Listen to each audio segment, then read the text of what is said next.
Welcome to the Mysterious Accent channel. Today I have a challenge for you. Try to watch this without getting triggered. Today I want to talk about minor attracted persons. And I want to talk about minor attracted persons because they are probably the most vilified population of folks in our culture. And most folks are making incorrect assumptions about them without actually knowing much about them. And those assumptions create harm for an already marginalized population.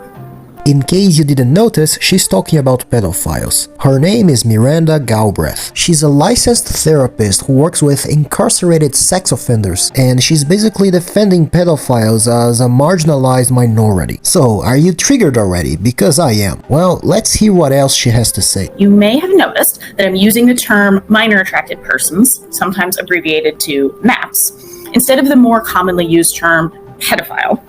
And I'm doing this because the term pedophile has moved from being a diagnostic label to being a judgmental, hurtful insult that we hurl at people in order to harm them or slander them. I also prefer person-first language that recognizes that any label we might apply to a person is only part of who they are and doesn't represent everything that they are.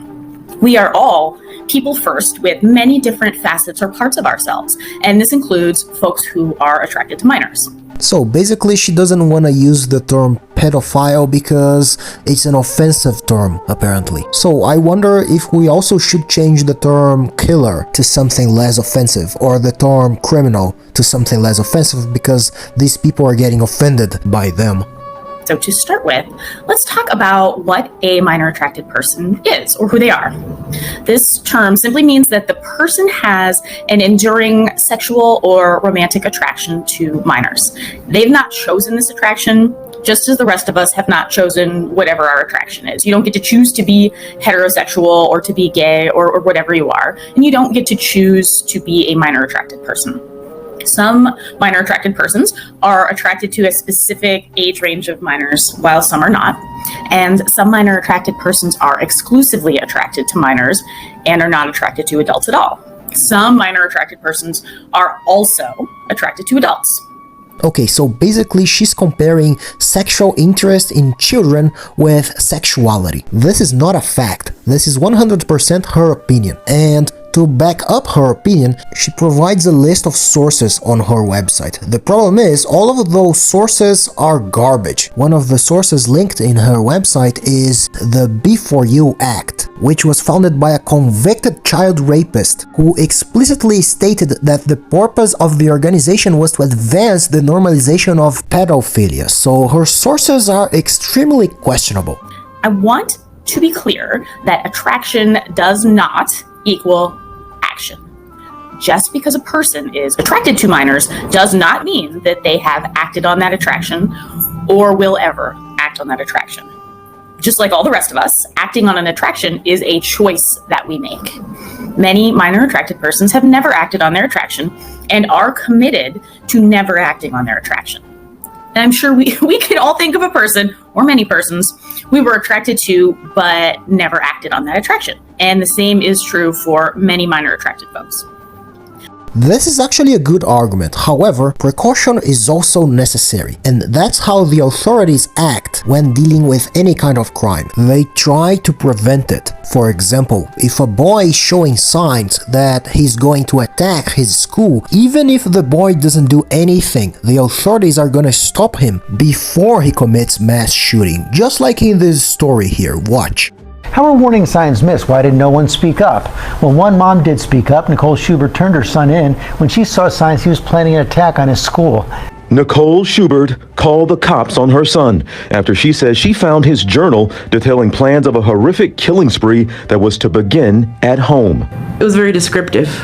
It was just heartbreaking. I didn't really want to know the details. He says that it was just a story, but I don't know how. Schubert says she was cleaning her home in 2019 when she came across her son's notebook. She says he described how he'd kill her, then attack his high school in Washington State, where he was a 17-year-old senior at the time. Schubert says she didn't debate long about what to do, calling police just hours later. He was arrested, pled guilty to a felony charge of threatening to bomb or injure property and misdemeanors for harassment. He completed a rehabilitation program, community service, and underwent a mental evaluation. Schubert says they did not have guns in the house. She does not know of him having access to guns. And to this day, she says he still contends that what he was writing in that notebook was just a matter of fantasy and that wasn't a real plan. So this is the exact same situation, right? This boy had this desire to kill people. He only wrote it as a fiction to express his desires, but still he was arrested because the mere possibility of him doing something was already enough for him to go to jail, because people are not comfortable with people talking about fantasies like this, you know, even if they are repressing their desires to act on it, people around them are gonna feel uncomfortable and are gonna feel like they are a menace. And if they inform the authorities should act to prevent it, because that's what the police should do. They prevent crimes. So why should pedophiles be treated in a different way? If a boy expressing murder fantasies is enough to make him go to jail, why an adult expressing predatory feelings towards children should be treated different, even if he's not doing anything, just like the boy didn't do anything and still went to jail? Another important thing to clear up is that most individuals who sexually victimize children are not minor attracted persons. Some of them are, but most people who sexually victimize children actually are primarily attracted to adults. And I can tell you this because I have been working with people who have sexually victimized children for getting on to 20 years. Most people who sexually victimize children are primarily attracted to adults. They are not primarily attracted to minors. They simply choose to victimize a child or children because children are readily available. They trust adults. They're easy to victimize. They're easy to keep quiet. And it's easy for adults not to believe them. Most of the adults who sexually victimize children would have preferred consensual sexual contact with an adult. And again, many minor attracted persons never act on their attraction.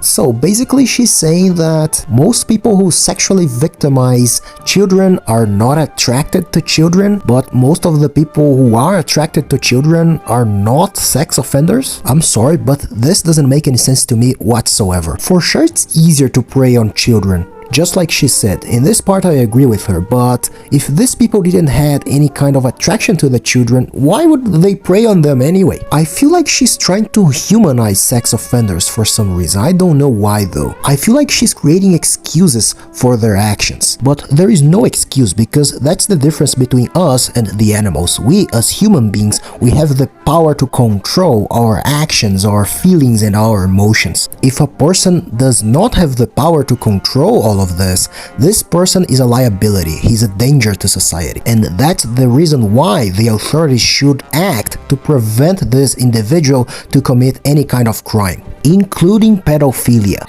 Many mental health professionals incorrectly believe that they are mandated to report anyone who admits to being attracted to minors.